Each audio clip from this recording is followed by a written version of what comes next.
السلام علیکم ورحمۃ اللہ وبرکاتہ۔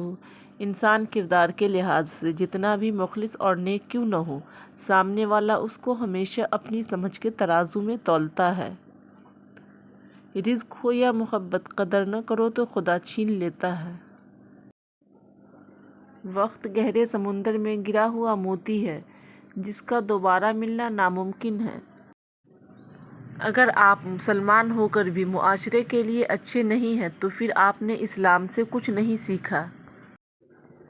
حقیقت، راستے پر کنکر ہی کنکر ہو تو بھی ایک اچھا جوتا پہن کر اس پر چلا جا سکتا ہے، لیکن اچھے جوتے کے اندر ایک بھی کنکر ہو تو ایک اچھی سڑک پر بھی چلنا مشکل ہے۔ باہر کے چیلنج سے نہیں، ہم اپنے اندر کی کمزوریوں سے ہارتے ہیں۔ نیک لوگوں سے رشتہ جوڑنے کا ایک فائدہ یہ بھی ہے، آپ بھی ان اہم لوگوں کی دعاؤں کا حصہ بن جاتے ہیں۔ اگر سجدے میں نہیں جاؤ گے تو ڈپریشن میں ہی رہ جاؤ گے۔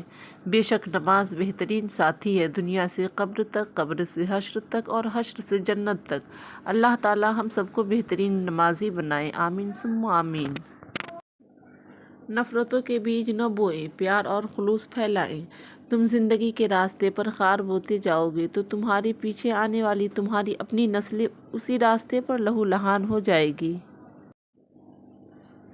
نعمت شکر چاہتی ہے اور مصیبت صبر چاہتی ہے، جبکہ گناہ استغفار کا محتاج ہوتا ہے۔ جس نے صبر، شکر اور استغفار کو اپنایا اس نے کامیابی حاصل کر لی۔ اللہ کی نعمتوں پر غور کرنے سے اللہ سے حیا آنے لگتی ہے، پھر انسان اس بات سے شرما جاتا ہے کہ اللہ ہی کی بخشی ہوئی نعمتوں کو اسی کی نافرمانی میں استعمال کیا جائے۔ جو چراغ صرف اپنے لیے جلتا ہے وہ آگ کے سوا کچھ نہیں، اور جو چراغ دوسروں کے لیے جلتا ہے وہ روشنی ہے، نور ہے، شعور کا ظہور ہے۔ زندگی میں دوسروں کے لیے آسانیاں پیدا کریں، اللہ پاک آپ کو ہر مشکل سے نکالے گا۔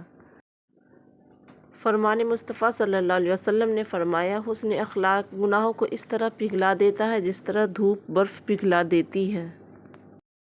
پلیز میرے ویڈیو کو لائک، شیئر اور چینل پہ نئے ہیں تو سبسکرائب ضرور کریں۔ اللہ حافظ۔